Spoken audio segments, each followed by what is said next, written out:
जरा सोचिए एक ऐसी जबरदस्त सभ्यता के बारे में जिसके शहर इतने शानदार तरीके से प्लान किए गए थे कि आज के मॉडर्न शहर भी शर्मा जाएं, लेकिन जिसकी कहानी हम आज तक पढ़ ही नहीं पाए। आज हम हड़प्पा सभ्यता के सबसे बड़े रहस्य को समझने की कोशिश करेंगे। एक ऐसी लिपि जो 4000 साल पुरानी है और जिसके राज आज भी हमारे सामने नहीं खुले हैं। अब जरा इस छोटी सी मोहर पर नजर डालिए। ये सेल खड़ी पत्थर से बनी है और ऐसी हजारों मोहरें मिली हैं। हर एक पर जानवरों की खूबसूरत नक्काशी है और ऊपर देखिए कुछ निशान बने हुए हैं।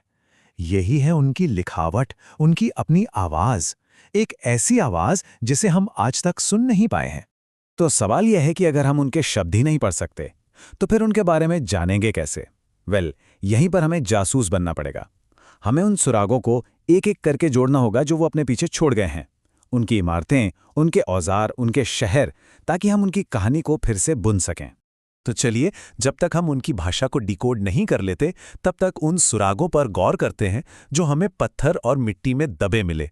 और यकीन मानिए, पुरातत्वविदों ने जो खोज निकाला है वो किसी भी लिखी हुई कहानी से कम हैरान करने वाला नहीं है। देखिए, कोई भी इतनी बड़ी सभ्यता ना रातों रात खड़ी नहीं हो जाती। इसकी जड़ें हजारों साल पुरानी हैं। जब शुरुआती किसान समुदायों ने इसी जमीन पर छोटी छोटी बस्तियां बसानी शुरू की थीं। ये नक्शा हमें दिखाता है कि कैसे छोटे छोटे गांवों से एक विशाल संस्कृति ने जन्म लिया। और फिर कुछ कमाल का हुआ।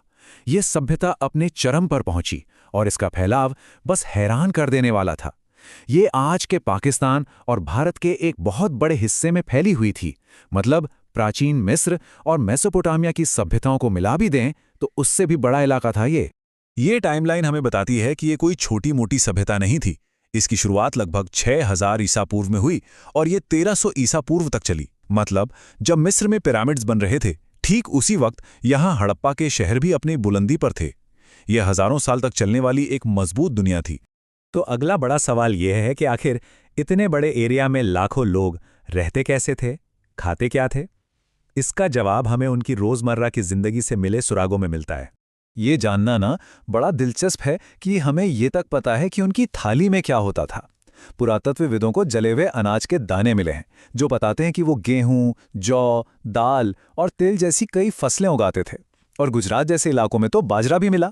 मतलब एक बहुत ही डाइवर्स और मजबूत एग्रीकल्चरल सिस्टम था उनके पास। तो ये सब उगाते कैसे थे? इसके भी सबूत मिले हैं। हमें मिट्टी से बने बैल के मॉडल्स मिले हैं जो इस बात का पक्का संकेत है कि वो खेतों की जुताई के लिए बैलों का इस्तेमाल करते थे और फसलों की कटाई के लिए वो लकड़ी के हैंडल में लगे इन तेजधार पत्थर के ब्लेड्स का इस्तेमाल करते थे। फसल कटने के बाद अनाज को प्रोसेस भी तो करना होता था। मोहनजोदड़ो की खुदाई करने वाले शुरुआती आर्कियोलॉजिस्ट में से एक अर्नेस्ट मैके ने इन अवतल चक्कियों के बारे में लिखा था। ये भारी पत्थर अनाज को पीसकर आटा बनाने के काम आते थे और ये हर घर की एक जरूरी चीज थी। लेकिन शायद इस पूरी सभ्यता की जो सबसे हैरान कर देने वाली बात है वो थे उनके शहर। ये सिर्फ घर बनाना नहीं था, ये एक पूरे महानगर के लिए एक ब्लूप्रिंट बनाने जैसा था। चलिए, उनके सबसे मशहूर शहरों में से एक मोहनजोदाड़ो को देखते हैं। इस आर्कियोलॉजिकल मैप को देखिए। पहली नजर में क्या दिखता है? एक ऑर्डर, एक सिस्टम। ये कोई बेतरतीब बसा शहर नहीं है, ये एक सोचा समझा बेहतरीन डिजाइन है। शहर को ना बहुत साफ साफ दो हिस्सों में बांटा गया था। एक छोटा ऊंचाई पर बना पश्चिमी हिस्सा जिसे दुर्ग कहते हैं, जहां शायद जरूरी सरकारी या सार्वजनिक इमारतें थीं, और फिर एक बहुत बड़ा पूर्वी हिस्सा, निचला शहर, जहां ज्यादातर आम लोग रहा करते थे। और कमाल की बात यह है, ऐसा लगता है कि शहर को बनाने से पहले उसकी पूरी प्लानिंग की गई थी। उन्होंने पहले सड़कों और नालियों का एक ग्रिड बनाया और फिर उसके आसपास घर बनाए। ये तो बिल्कुल मॉडर्न अर्बन प्लानिंग जैसा है जो वो लोग हजारों साल पहले कर रहे थे। और ये जो मानकीकरण था ना, ये सिर्फ प्लानिंग तक ही नहीं था। क्या आप यकीन करेंगे कि इस पूरी की पूरी विशाल सभ्यता में हर एक ईंट, हर सिंगल ईंट एक ही अनुपात की थी। लंबाई चौड़ाई की 2 गुनी और ऊंचाई की 4 गुनी। ये एक ऐसे सेंट्रल कंट्रोल की तरफ इशारा करता है जो आज भी हमें सोचने पर मजबूर कर देता है। उनकी इंजीनियरिंग का एक और शानदार नमूना उनका ड्रेनेज सिस्टम। सड़कें एक दूसरे को बिल्कुल सीधी काटती थीं और हर सड़क के साथ ढकी हुई नालियां थीं। पब्लिक हेल्थ और सफाई को लेकर उनकी समझ उस जमाने में दुनिया में कहीं और देखने को नहीं मिलती।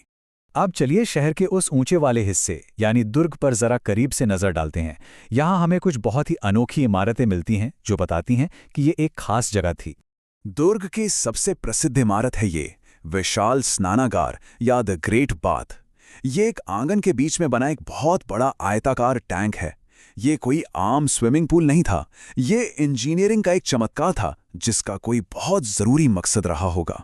इसका डिजाइन देखिए कितना कमाल का है।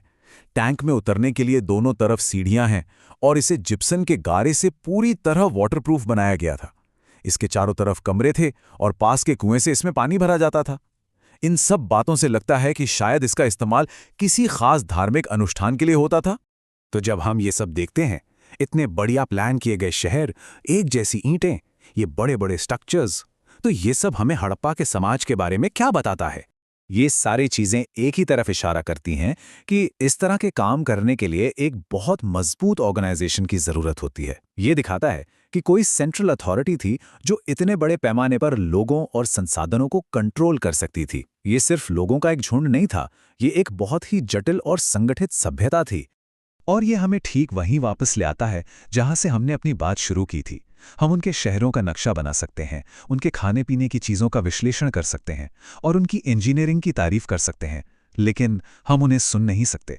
वे अपने बारे में, अपने देवी देवताओं के बारे में, अपनी कहानियों के बारे में क्या कहते थे, ये सब आज भी खामोश है। सिंधु घाटी की लिपि को समझना वाकई में आर्कियोलॉजी की सबसे बड़ी चुनौतियों में से एक है। अगर इसे कभी डिकोड कर लिया गया तो ये एक खोई हुई दुनिया का दरवाज़ा खोलने जैसा होगा, जिससे हमें सीधे उनकी सोच और उनकी संस्कृति की जानकारी मिलेगी। तो मैं आपको इसी सवाल के साथ छोड़े जाता हूं। सोचिए, अगर हम कभी इन निशानों का मतलब समझ पाए तो राजाओं, पुजारियों, व्यापारियों और आम लोगों की कौन सी कहानियां हमारे सामने आएंगी? शायद एक दिन हमें इसका जवाब जरूर मिलेगा।